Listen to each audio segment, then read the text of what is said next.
आखिर क्या कारण है कि भोजपुरी फिल्म इंडस्ट्री अपनी फिल्मों में एडल्ट वल्गर कंटेंट को ऐड करते हैं? आइए जानते हैं। दोस्तों, आज हम बात करेंगे भोजपुरी फिल्मों के बारे में। और क्यों? भोजपुरी फिल्मों का नाम सुनते ही दिमाग में बस वल्गैरिटी के बारे में ही बात दिमाग में आती है। लेकिन कभी आपने ऐसा सोचा है कि 2000 करोड़ की कंपनी होने के बाद भी लोग भोजपुरी फिल्मों के बारे में ऐसा क्यों सोचते हैं? आज हम इस वीडियो के बारे में बात करेंगे। आइए जानते हैं कि ऐसी क्या वजह है जिसके कारण भोजपुरी फिल्म इंडस्ट्री वल्गैरिटी के लिए बदनाम है। जैसा कि हमने अभी बताया कि भोजपुरी फिल्म इंडस्ट्री आज 2000 करोड़ रुपए जितनी बड़ी इंडस्ट्री हो चुकी है, और अगर हम बॉलीवुड को देखें तो इस इंडस्ट्री की वैल्यू 2020 में 183 बिलियन रुपए थी। बॉलीवुड में कांति शाह जैसे डायरेक्टर्स की नॉन एडल्ट फिल्में भी फ्लॉप होने के बाद 1 करोड़ तो कमा ही लेती हैं। पर बात अगर हम भोजपुरी फिल्म की करें तो उस पर नॉर्मल फिल्में भी 50 से 60 लाख ही कमाई कर पाते हैं। लेकिन ये बातें पुरानी हैं। ये लगभग साल 2010 से पहले की बात है। आज सिचुएशन कुछ अलग है। भोजीवुड आज एक बड़ी इंडस्ट्री बनती जा रही है। एक और इकोनॉमिक टाइम्स 2017 में इस इंडस्ट्री की वैल्यू 2000 करोड़ रुपए हो चुकी है। लेकिन अब यहाँ सवाल यह उठता है कि अगर इंडस्ट्री इतनी ग्रो कर रही है तो बॉलीवुड जैसी इंडस्ट्री भी अपनी फिल्मों को किसी बड़े थिएटर में क्यों नहीं दिखाते? इंडस्ट्री के ऐसा करने के पीछे 2 कारण हैं। 1 डिस्ट्रीब्यूशन मॉडल, 2 रेवेन्यू मॉडल। तो बात करते हैं भोजीवुड की। डिस्ट्रीब्यूशन मॉडल तो इस इंडस्ट्री का डिस्ट्रीब्यूशन मॉडल भी बाकी इंडस्ट्री की तरह ही होता है। सबसे पहले प्रोड्यूसर इस पर्सन के पैसे से पूरी फिल्म बनाई जाती है। प्रोड्यूसर फिल्म का ऑनर होता है। अब दूसरे नंबर पर आता है डिस्ट्रीब्यूटर पर्सन, बेसिकली प्रोड्यूसर और थिएटर के बीच लिंक फॉर्म करता है। प्रोड्यूसर अपने फिल्म के थिएट्रिकल राइट्स इन डिस्ट्रीब्यूटर के बीच सेल कर देता है।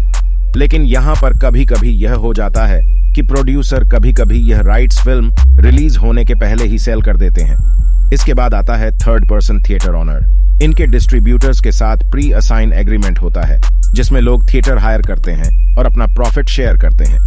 इसमें प्रॉफिट शेयरिंग और स्क्रीन्स पहले से तय होते हैं। अब भोजीवुड इंडस्ट्री के साथ प्रॉब्लम यह है कि सारे प्रोसेस सेम होने के बाद भी भोजपुरी फिल्म के डिस्ट्रीब्यूशन राइट्स बहुत ही सस्ते होते हैं। अगर आपको जानना है कि कितने सस्ते होते हैं, टाइम के अनुसार इन फिल्मों के डिस्ट्रीब्यूशन राइट्स सिर्फ 3 से 4 लाख रुपए में मिल जाते हैं।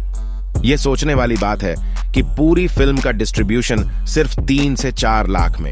इसका कुछ तो कारण होगा, जिसका मेन कारण है vulgarity.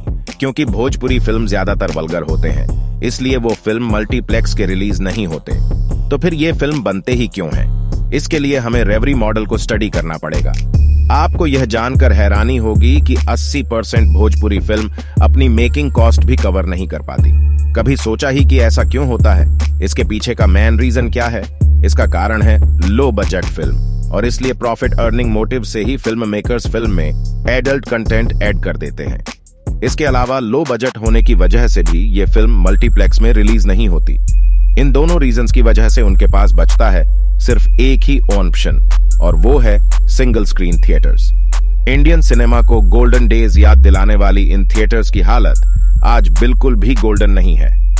Edward Ernst and young report की बात करें तो पैन इंडिया 2009 की रिपोर्ट में कुल 9710 सिंगल स्क्रीन थी, और 2017 में इसमें 71% की कटौती हो गई और इसकी संख्या घटकर 6780 हो गई। इससे यह पता चलता है कि सिंगल स्क्रीन कैसे घटते चले जा रहे हैं। इसके अलावा सिंगल स्क्रीन की टिकट की कॉस्ट मैक्सिमम 40 से 60 रुपए की होती है। यही कारण है इसके टिकट बहुत सस्ते में मिल जाती है। इसलिए भोजपुरी फिल्म और सिंगल स्क्रीन एक दूसरे को अच्छे से कॉम्प्लीमेंट करते हैं। भोजीवुड फिल्म के लिए सिर्फ सिंगल स्क्रीन ऑप्शन ही है। उन्होंने एक ऑल्टरनेटिव ऑप्शन भी रखा हुआ है, और वह यूट्यूब। यह प्लेटफॉर्म इन फिल्मों के लिए अर्निंग का सोर्स बन गया है। इन फिल्मों पर मिलियन व्यूज आते हैं। अब यहाँ पर बात करते हैं भोजपुरी 4 मंथली और साल में 6 करोड़ तक अर्निंग कर लेते हैं। इसका मेन कारण है कि यूट्यूब पर इन फिल्मों के व्यूज बहुत ज्यादा है, और व्यूज ज्यादा होने का कारण है कि इनकी फिल्मों में कंटेंट एडल्ट है। अब सवाल उठता है कि सिर्फ यह दोनों प्लेटफॉर्म ही क्यों? भोजपुरी फिल्म को सिर्फ इंडो फ्लैट का ऑप्शन है। इसके पीछे भी काफी सारे रीजन हैं। सबसे पहले रीजन है टारगेट ऑडियंस।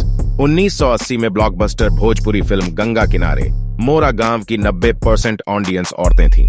आज की सिचुएशन तो आपको पता है कि इन फिल्मों के पोस्टर को देखकर लोग इनको देखना पसंद नहीं करेंगे। आज के टाइम में ऐसी फिल्म का टारगेट ऑडियंस औरतों का होना पॉसिबल नहीं है।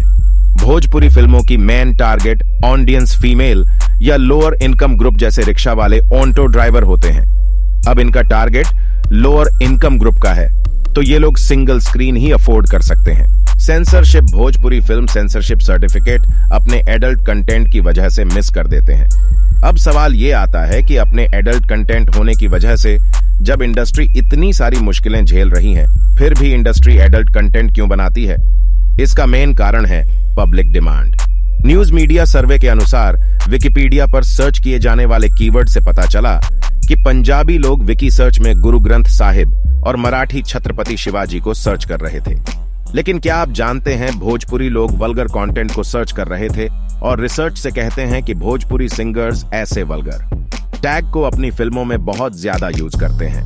बिहार में बहुत से लोग बाल रोजगार में हैं, इसलिए उनको भोजपुरी फिल्म में जो भी रोल करने को मिलता है उन्हें करना पड़ता है।